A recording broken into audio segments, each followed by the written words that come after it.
नमस्कार प्रिय दर्शकों, एक बार फिर आपका स्वागत है हमारे YouTube चैनल में। प्रिय दर्शकों, आज फिर एक नई कहानी, एक नया वीडियो लेकर के हम हाजिर हुए हैं। आज की जो कहानी है, आज का जो प्रसंग है, यह बड़ा ही ज्ञानवर्धक है, बड़ा ही मोटिवेशनल है।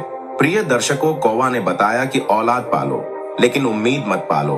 दर्शकों, कहानी शुरू करने से पहले अगर आप हमारे चैनल पर पहली बार आए हैं तो चैनल को सब्सक्राइब करें, बेल आइकन ऑन करें, अच्छे अच्छे कमेंट किया करें ताकि हर आने वाले वीडियो का नोटिफिकेशन सबसे पहले आपको मिले और प्रिय दर्शकों आप उसका फायदा उठा सकें। तो शुरू करते हैं दर्शकों आज की यह प्यारी सी कहानी, यह प्यारा सा वीडियो। प्रिय दर्शकों, किसी गांव में एक साहूकार अपनी पत्नी के साथ रहता था। उस साहूकार के घर में धन दौलत की कोई कमी नहीं थी। उसका घर धन धान्य से भरा हुआ था। साहूकार का व्यापार बड़ा ही अच्छा चल रहा था, परंतु प्रिय दर्शकों, साहूकार को बस एक ही चिंता थी कि उसकी कोई संतान नहीं थी। उसकी पत्नी ने अभी तक किसी भी संतान को जन्म नहीं दिया था। दोनों पति पत्नी संतान के सुख से वंचित थे। साहूकार खूब दान धर्म किया करता था और भगवान की खूब आराधना किया करता था। वह सोचता था कि इन अच्छे कर्मों का फल उसे कभी ना कभी जरूर मिलेगा। और प्रिय दर्शकों, वो दिन आ जाता है जब साहूकार की पत्नी गर्भवती होती है। वह अपने पति को बताती है कि पिया जी, मैं गर्भवती हूं और बहुत जल्द हमारे संतान आने वाली है। यह बात सुनकर साहूकार बड़ा ही प्रसन्न होता है और अपनी पत्नी को गले लगा लेता है। दर्शकों, साहूकार पूरे नगर में उत्सव मनाता है और अपनी संतान के आने की खुशी में फूला नहीं समाता है। अब तो साहूकार अपनी पत्नी का खूब ध्यान रखता है, उसकी खूब सेवा करता। दर्शकों, साहूकार के घर के बाहर एक बरगद का वृक्ष था जिस पर एक कौवा अपना घोंसला बनाकर अपना जीवन यापन कर रहा था। साहूकार ने उस कौवा को खाने के लिए भोजन दिया करता था। वह साहूकार कौवा की बड़ी सेवा करता था। प्रिय दर्शकों, वह कौवा भी साहूकार से बड़ा प्रेम करता था। अब एक दिन की बात है, साहूकार अपनी पत्नी से बातें कर रहा था। साहूकार कह रहा था कि हे प्रिय, अब तो हमारी संतान होने वाली है। अब हमें किसी भी बात की कोई चिंता नहीं है। बुढ़ापे में वह हमारा सहारा बनेगा और हम सुख से अपना बुढ़ापा व्यतीत करेंगे। हमारी संतान हमें बहुत सुख देगी। दर्शकों, तभी यह बातें वह कौवा सुन लेता है और उड़ता हुआ कौवा साहूकार के पास आकर कहता है कि हे साहूकार, तुम यह बहुत गलत कर रहे हो। तुम्हें इस प्रकार उम्मीद नहीं करना चाहिए कि तुम्हारी संतान तुम्हारी सेवा करेगी। तब साहूकार कहता है कि ऐसा क्यों कह रहे हो कौवा? हर संतान अपने माता पिता की बुढ़ापे में सेवा करती है, तो मेरी संतान क्यों नहीं करेगी? तब कौवा कहता है कि सेठ जी, आप ऐसे नहीं समझोगे। मैं आपको एक कहानी के माध्यम से समझाता हूं। प्रिय दर्शकों, अब कौवा अपनी कहानी प्रारंभ करता है। कौवा कहता है कि हे साहूकार, किसी नगर में कमला देवी नाम की बूढ़ी मां रहती थी। कमला देवी के पति का देहांत हुए 8 महीने हो चुके थे। पति की मृत्यु के बाद अब वह बिल्कुल अकेली हो चुकी थी। कमला देवी जी के 2 बेटे और 1 बेटी थी। बेटी की शादी अच्छे घराने में करके वह उसकी जिम्मेदारी से मुक्त हो चुकी थी और उनके दोनों बेटे भी शादीशुदा थे। बड़े बेटे का नाम सुरेश था, उसकी पत्नी का नाम दिव्या था और छोटे बेटे का नाम सोहन था और उसकी पत्नी का नाम माया था। दोनों के ही एक एक बेटे थे। सुरेश का बेटा किशोर 7 वर्ष का था, जबकि सोहन का बेटा छोटू 5 वर्ष का था। दोनों बच्चों में 1 वर्ष का अंतर था, लेकिन दोनों बच्चों का जन्मदिन एक ही दिन आता था। घर में सभी लोग अपना ध्यान स्वयं रख सकते थे, लेकिन यदि घर में किसी को सहारे की आवश्यकता थी तो वह थी बूढ़ी मां कमला देवी को, जिनकी ढलती उम्र के साथ शरीर की ताकत और हड्डियों में जान कम होती जा रही थी। एक दिन की बात है, अपने घर के आंगन में चारपाई पर कमला देवी जी अकेली बैठी हुई थी और खुद को बहुत लाचार महसूस कर रही थी। बैठे बैठे सोच रही थी कि यह तो कुदरत का नियम है कि जैसे जैसे नई पीढ़ी के शरीर में ताकत बढ़ती जाती है, वैसे वैसे ही पुरानी पीढ़ी कमजोर और लाचार होती जाती है।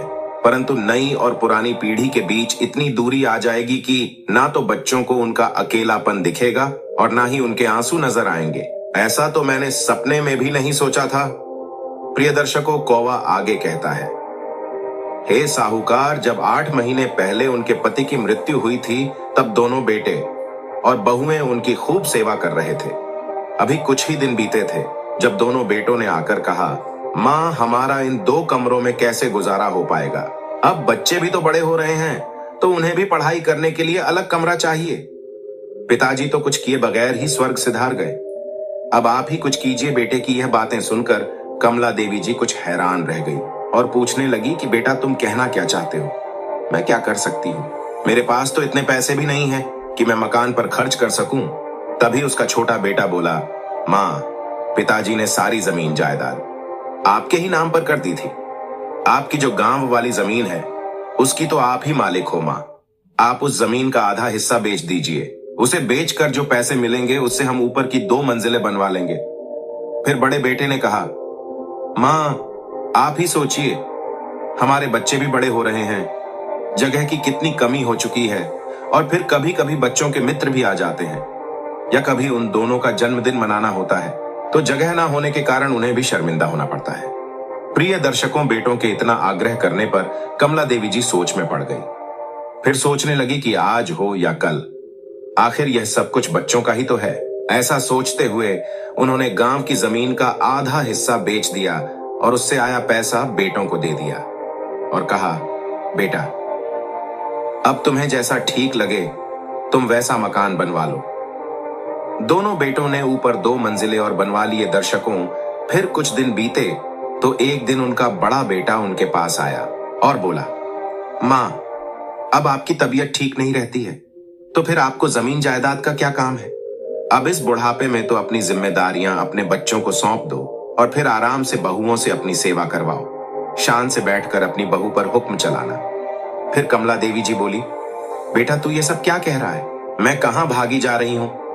तभी उनका छोटा बेटा सोहन, किशोर और छोटू का हाथ पकड़कर ले आया और बोला, मां कल इन दोनों का जन्मदिन है और हम चाहते हैं कि आप इन्हें ऐसा उपहार दीजिए जो कभी किसी ने ना दिया हो। तब कमला देवी जी बोली, हाँ बेटा, मैं भी इनका जन्मदिन यादगार बनते हुए देखना चाहती हूँ, लेकिन मैं क्या कर सकती हूँ?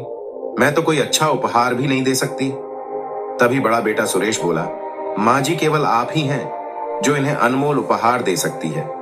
ऐसा कहते हुए उसने अपनी माँ के आगे कुछ कागज रख दिए और बोला, माँ आपको और कुछ नहीं करना है, बस इन कागजों पर अपने दस्तखत कर दीजिए।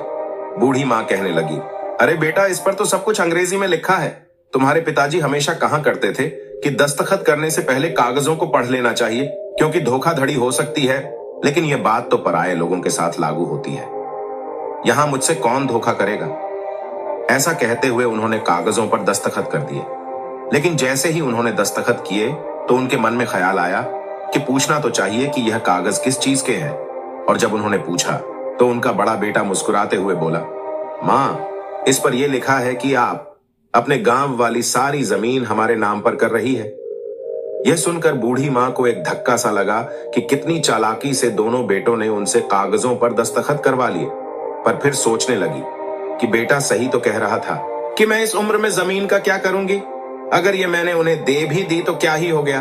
अब आराम से रहूंगी, दोनों बहू और बेटों से खूब सेवा करवाऊंगी। दर्शकों, उसी दिन सुबह सुबह बूढ़ी मां बगीचे में टहलने के लिए चली गई। थोड़ी देर टहलने के बाद वह अपनी सहेली कौशल्या के साथ बातें करती रही और जब घर वापस लौटती तो देखा तो क्या देखती है कि घर पर कोई नहीं था। रसोई घर का सामान भी गायब था। एक पल के लिए तो वह घबरा गई और बच्चों को आवाज देने लगी तो इतने में बड़ी बहू ऊपर से चिल्लाई, क्या हुआ माँ जी, इतना क्यों चिल्ला रही हो?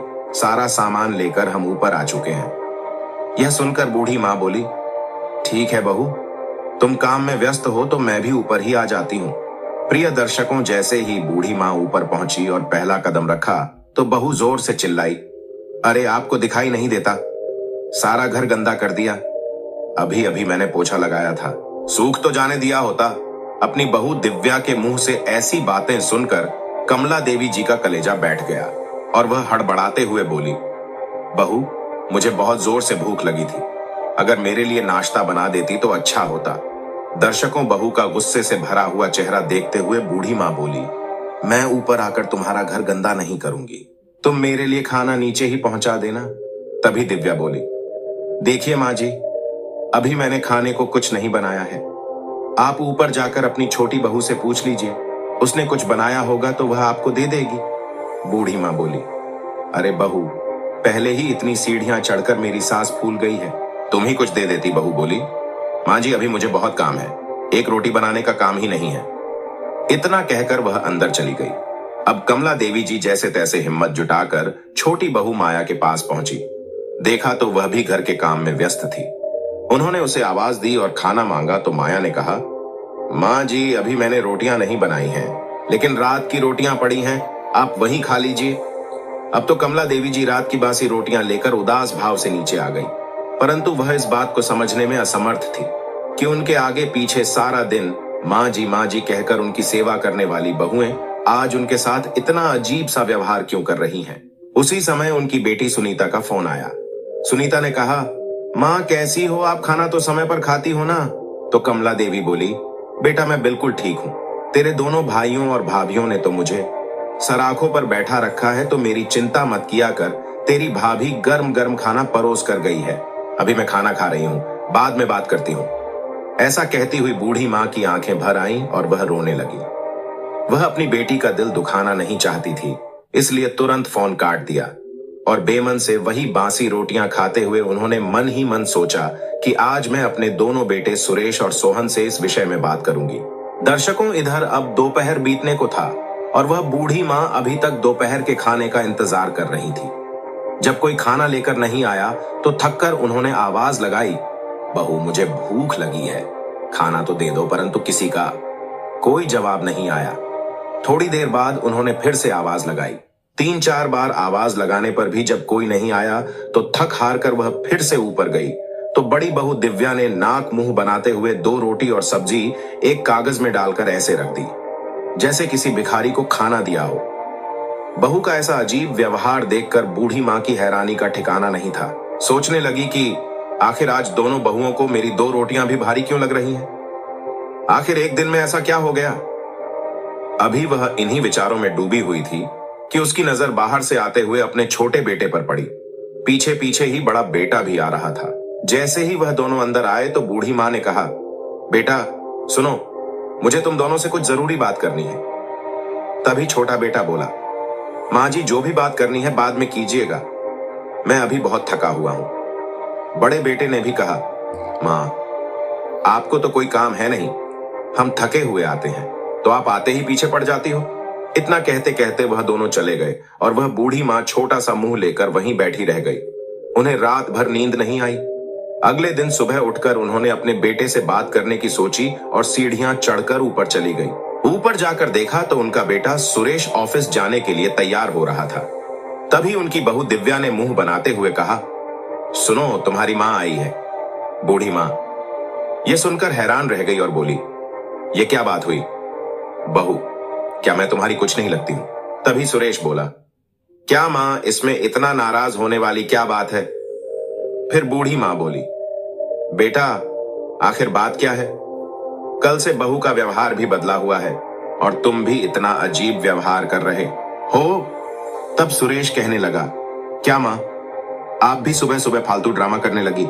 छोटी सी बात का पहाड़ बनाने में जरा भी देर नहीं लगाती हो। तभी उनकी बहू चिल्लाई, सुन लिया, अब जाइए यहां से नाश्ता करने दीजिए। इतने में बूढ़ी माँ जहां की त्यों खड़ी रह गई। बहू की तेज आवाज सुनकर उनके हाथ पैर सुन्न पड़ गए थे। उन्हें ऐसा लगा कि जैसे वह किसी बुरे सपने से जागी हो। अब बूढ़ी माँ बेइज्जत होकर बड़ी बहू के घर से बाहर निकल आई।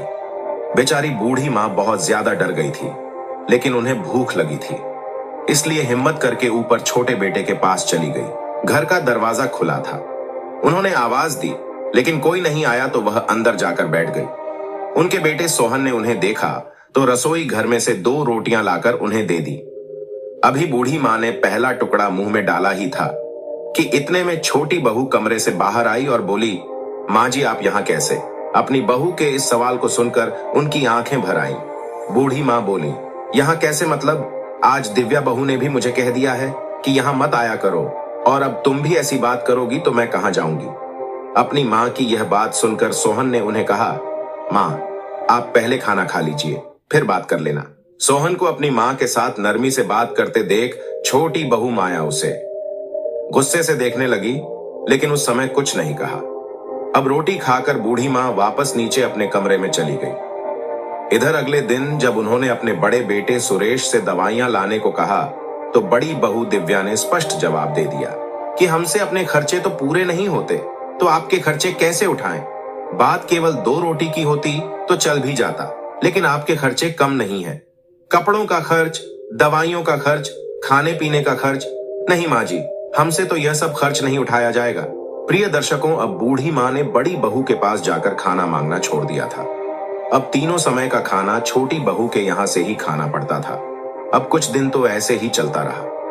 एक दिन जब बूढ़ी माँ खाना खाने के लिए अपनी छोटी बहू के पास जा रही थी, तभी उन्हें छोटी बहू माया की आवाज आई। वह अपने पति से झगड़ रही थी। बूढ़ी माँ ने जब ध्यान से सुना तो वह कह रही थी कि बड़े भैया और बड़ी भाभी से कुछ सीखो। उन्होंने तो अपना पल्ला झाड़ लिया और आपकी माँ को हमारे माथे मढ़ दिया। हमारे खर्चे पहले ही कुछ कम है क्या? तभी सोहन बोला, तुम्हारी बात ठीक है माया। जब बड़े भैया अपनी जिम्मेदारी नहीं निभा रहे हैं तो फिर माँ का सारा बोझ हम ही क्यों उठाएं? मैं बड़े भैया से बात करके माँ को वृद्ध आश्रम भेजने का इंतजाम करवाता हूँ। दर्शकों, इधर बेचारी बूढ़ी माँ यह सुनकर अपने भाग्य को कोसने लगी और वहीं से वापस नीचे आ गई। अब किसी बेटे बहू के पास दोबारा जाने की उनकी हिम्मत नहीं हो रही थी। आज उनकी बर्दाश्त की हद खत्म होती जा रही थी, क्योंकि उन्हें खाना खिलाना तो दूर, अब कोई उन्हें इस घर में देखना भी नहीं चाहता था। वह अकेली ठुकराई हुई सी आंगन की चारपाई पर बैठी रहती। सभी का आंगन में से आना जाना चलता रहता, लेकिन किसी के पास इतना समय नहीं था कि अपनी बूढ़ी माँ के पास 2 पल के लिए बैठ ही जाए। जब बेटों और बहुओं ने ही अपनी जिम्मेदारी से पल्ला झाड़ लिया था, तो फिर वह अपने पोतों से भी क्या उम्मीद करती? आखिर वह भी तो अपने माता पिता के नक्शे कदम पर ही चल रहे थे। इतने बड़े परिवार के होते हुए भी कमला देवी जी अकेलेपन और भुखमरी की मार झेल रही थी। आज बगैर कुछ खाए पिए वह टहलने के लिए निकल गई तो उनकी सहेली कौशल्या ने महसूस किया कि वह बहुत गुमसुम सी है। थोड़ी देर तो उन्होंने सोचा कि वह खुद ही बता देगी, परंतु जब कमला देवी जी ने कुछ नहीं बताया तो कौशल्या ने ही उनकी परेशानी का कारण पूछा। तभी कमला देवी जी आंसुओं से भरी आंखें लिए कहने लगी, क्या बताऊं कौशल्या बहन, जब मैंने बेटी को जन्म दिया था तो हम लोगों को लगा था कि हमारे सर पर किसी ने बहुत बड़ा बोझ रख दिया हो, क्योंकि हमें उसके लिए दहेज जोड़ना पड़ेगा, पढ़ा लिखा कर दूसरे के घर भेजना पड़ेगा। लेकिन जब मेरे एक के बाद एक 2 बेटे पैदा हुए तब तो मैं फूली ना समाती थी और उनके पिताजी का तो सीना गर्व से चौड़ा हो गया था। हमें लगता था कि शायद हमारे पिछले कर्मों का फल है। हमने जरूर बहुत दान पुण्य किया होगा जो इस जन्म में यह कृपा बरस रही है, और मुझे ऐसा महसूस हुआ कि जैसे मैंने तो गंगा नहा ली हो। मैंने सोचा बेटों के साथ मेरा बुढ़ापा आराम से कटेगा और वह मेरे बुढ़ापे की लाठी बनेंगे। मैंने तो पूरी उम्र इसी उम्मीद में बिता दी कि हम बच्चों के ऊपर जो आज खर्च कर रहे हैं वह हमें बुढ़ापे में सूद समेत वापस कर देंगे। अपनी सारी जमा पूंजी हमने अपने बच्चों को उनके पैरों पर खड़ा करने में लगा दी, यहां तक कि अपनी सेहत पर ध्यान भी नहीं दिया। अब पति का साथ भी छूट गया है और सेहत भी साथ छोड़ने लगी है, और 2 बेटे हैं कि मेरी दवाइयों का खर्च उठाना तो दूर, अब तो उनसे अपनी बूढ़ी माँ को दोनों वक्त की रोटी तक नहीं खिलाई जाती। सारी बातें बताते हुए उनकी आंखों से आंसू बाहर निकले, उनका गला सूख गया। कौशल्या जी ने उन्हें पानी पिलाया और हिम्मत दिलाई कि सब ठीक हो जाएगा। फिर कमला देवी जी बोली, पता नहीं कौशल्या, इस उम्र में अब और क्या क्या देखना बाकी रह गया है। भूख से तड़पने के बाद भी अब तक मेरे प्राण नहीं निकले हैं। इतना कहते कहते वह सिसक सिसक कर रोने लगी और वहीं जमीन पर बैठ गई। कौशल्या जी ने उन्हें हौसला दिया और उन्हें उठाते हुए कुर्सी पर बैठाया और बोली, देखो बहन, यदि तुम ऐसे ही हार मान जाओगी तो इसके बाद भी तुम्हारे बच्चे तुम्हारे साथ ना जाने क्या क्या करेंगे, लेकिन यदि तुम हिम्मत दिखाती हो और गलत के खिलाफ आवाज उठाती हो तो अपना बचा हुआ जीवन बहुत अच्छी तरह से बिता सकती हो। प्रिय दर्शकों, अपनी सहेली की यह बात सुनकर कमला देवी जी कुछ सोच में पड़ गई। तभी कौशल्या जी ने कहा, अब तुम मेरे साथ चलो। वह कमला देवी जी को अपने साथ एक ठेले पर लेकर गई जहां उन्हें भरपेट खाना खिलाया। फिर कमला देवी जी घर लौट आई। कुछ देर बूढ़ी माँ कुछ सोच विचार में डूबी रही। शाम हो चुकी थी, लेकिन कमला देवी जी को दोपहर का खाना भी नसीब नहीं हुआ था। फिर खुद ही हिम्मत करके जो थोड़े बहुत पैसे पड़े थे लेकर पास की किराने की दुकान पर चली गई और एक ब्रेड का पैकेट खरीद कर ले आई। शाम के समय उनकी बेटी सुनीता अपने पति के साथ उनसे मिलने के लिए आ पहुंची तो बूढ़ी माँ उस समय ब्रेड खा रही थी। अब अपनी बेटी सुनीता को देखते ही उन्होंने ब्रेड का पैकेट छिपा दिया और बोली, अरे बिटिया, तू कब आई? तूने तो आने के बारे में बताया भी नहीं। सुनीता कहने लगी, माँ, जब मैंने आपसे फोन पर बात की थी तो मुझे तभी एहसास हो गया था कि कुछ ठीक नहीं है, इसलिए मैं आपसे मिलने चली आई। अब आप मुझे साफ साफ बताओ कि बात क्या है। बूढ़ी माँ ने नजरें चुराते हुए कहा, बिटिया, मैंने तुझे कहा तो था कि सब कुछ ठीक है, तू बिना बात के ही चिंता कर रही है। प्रिय दर्शकों, तभी दरवाजे के पास से कौशल्या जी की आवाज आई। वह कहने लगी, क्या खाक ठीक है कमला देवी? कौशल्या जी आगे कहती है, सुनीता बेटी, अच्छा किया कि तू आ गई। मैं तुझे बताती हूँ कि तेरी माँ कैसे एक एक दिन काट रही है। कौशल्या जी ने सारी बात सुनीता को बता दी। सारी बात सुनकर सुनीता हैरान रह गई। उसे विश्वास नहीं हो रहा था कि उसकी मां पर जान छिड़कने वाले उसके भाई अचानक इतने लालची कैसे हो गए। दर्शकों, बूढ़ी मां का दामाद जो ये सारी बातें सुन रहा था, वह कहने लगा, मां जी, मेरा एक बहुत अच्छा मित्र वकील है। आप एक काम कीजिए, अपनी जमीन जायदाद के कागज उठाइए और हमारे साथ चलिए। बूढ़ी मां के मना करने के बाद भी वह दोनों नहीं माने और उन्हें अपने साथ वकील के पास ले गए और सभी हालातों के बारे में बताया। वकील ने सभी कागज देखे और कहने लगा, अरे वाह, यह हुई ना बात। ये बताइए, ये कागज किस प्रॉपर्टी के हैं? तभी बूढ़ी मां ने कहा कि यह हमारे मकान के और जमीन के कागज है। फिर वकील मुस्कुराते हुए बोला, अगर ऐसी बात है तो आप अपने बेटों को और बहू को अच्छा नाच नचा सकती हैं। फिर वकील के कहने पर कमला देवी जी ने कागजी कार्रवाई शुरू कर दी। उसके कुछ समय के बाद कमला देवी जी घर लौट आई और थोड़े ही देर में उनके दोनों बेटे भी घर आ गए।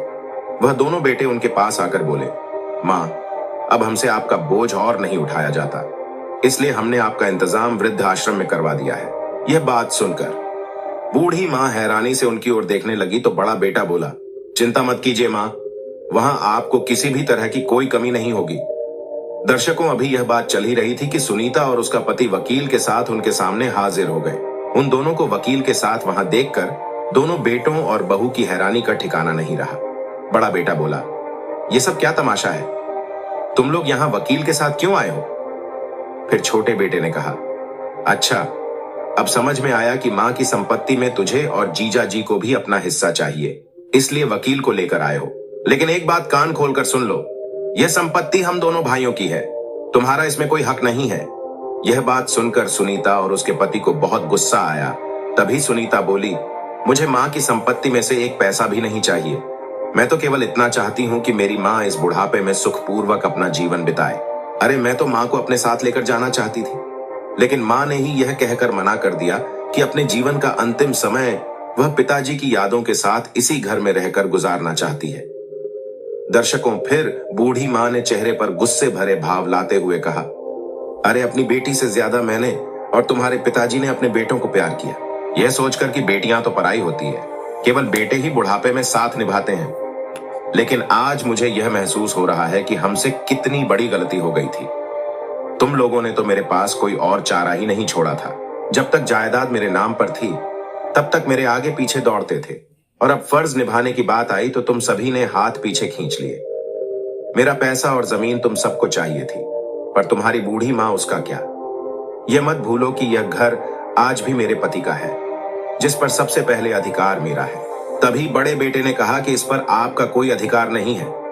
वसीयत बनाते समय ही पिताजी ने यह मकान हमारे नाम पर कर दिया था। तभी वकील साहब बोले, आपकी बात सही है, लेकिन आपके पिताजी ने मरने से पहले यह घर और जमीन अपनी पत्नी कमला देवी जी के नाम पर कर दिया था, और साथ में यह लिखवाया था कि उनकी पत्नी के जीते जी सारी जायदाद की मालकिन वही रहेंगी। शायद आप लोगों के पिताजी को इस बात का एहसास पहले ही हो चुका था कि आप अपनी मां के साथ कितनी घटिया हरकतें कर सकते हैं, इसलिए उन्होंने अपनी पत्नी की सुरक्षा के लिए अपनी मृत्यु से पहले ही अपनी वसीयत में बदलाव करवा दिए थे।